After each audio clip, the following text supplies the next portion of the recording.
मित्रों, मैं डॉक्टर प्रीति त्रिपाठी आज आपके बीच कविता की रचना प्रक्रिया से संबंधित कुछ रखने के लिए आपसे साझा करने के लिए जो काव्य पंक्तियां लाई हूँ वो बहुत ही कई बार कविता लिखने की होती हैं वो हम प्रतिभा, व्युत्पत्ति और अभ्यास को मानते हैं। प्रतिभा नैसर्गिक होती है जो हमें ईश्वर प्रदत्त होती है, कोई जन्मजात कवि होता है। फिर व्युत्पत्ति है लोक व्यवहार का जो ज्ञान है, जितनी अधिक शब्द संपदा है उसके आधार पर कोई अच्छी कविताएं कर सकता है। और तीसरा है अभ्यास। करत करत अभ्यास ते जड़मति होत सुजान, रसरी आवत जात ते सिल पर परत निशान। तो कोई यदि सतत अभ्यास ही करे लगातार छंदों का और लगातार भावों पर, तमाम महाकवियों के काव्यों को पढ़कर और फिर उसके हृदय में जो भी भाव आते हैं अगर वो प्रयास करे तो वो भी कवि बन सकता है। पर प्रश्न ये है कि क्या एक जो अभ्यास से बना हुआ कवि है और एक जो नैसर्गिक जन्मजात कवि है, क्योंकि कविता सहज भावोच्छ्वास है, वो अपने आप प्रतिध्वनित होती है, तो क्या इन दोनों में कोई तुलना या समरूपता होगी? दोनों एक ही दर्जे के कवि होंगे?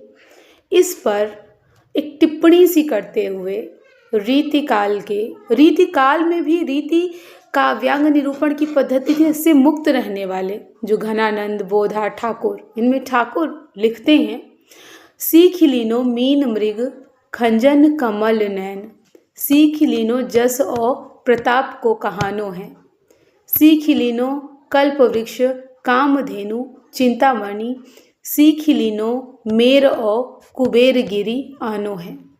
ठाकुर कहत याकी बड़ी है कठिन बात, याको नहीं भूली कहू बांधियत बानो है।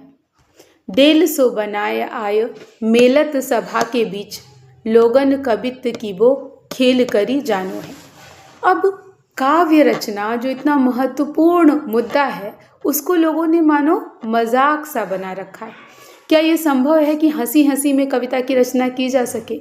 कवि समयों का, कवि उक्तियों का, कवि रूढ़ियों का प्रयोग यदि कोई व्यक्ति सीख जाए, नेत्रों के लिए मीन, मृग, खंजन या कमल, जो भी उपमान दिए जाते हैं, क्या इनके आधार पर कोई व्यक्ति उच्च कोटि की कविता करने में सक्षम हो सकता है?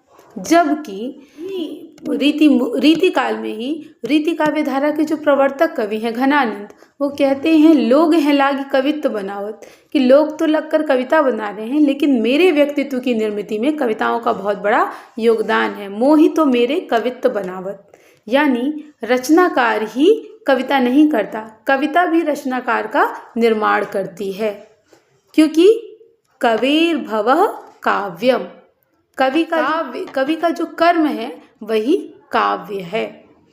तो कवि जो है वो अपने समस्त जीवनानुभवों की संपृक्ति को अब उसमें कुछ अपना भीतर से जोड़कर, जैसे मधुमक्खी तमाम फूलों से रस लेकर एक शहद का निर्माण करती है, ऐसे ही कवि भी मधुकरी वृत्ति के माध्यम से यत्र तत्र सर्वत्र गुंजरित जीवन सत्यों में से जो उसे महत्वपूर्ण लगता है तत्कालीन समय और समाज के सापेक्ष उनको जन समुदाय के सामने रखने का उपक्रम करता है।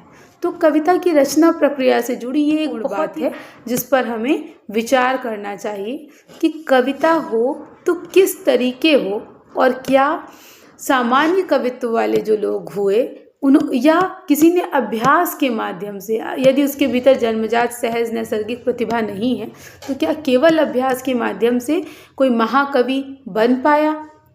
इस पर निश्चित रूप से मुझे विश्वास है कि जो हमारे शोधार्थी हैं, जो हमारे अध्येता हैं और जो अध्यापक हैं, इस पर विचार, मनन और चिंतन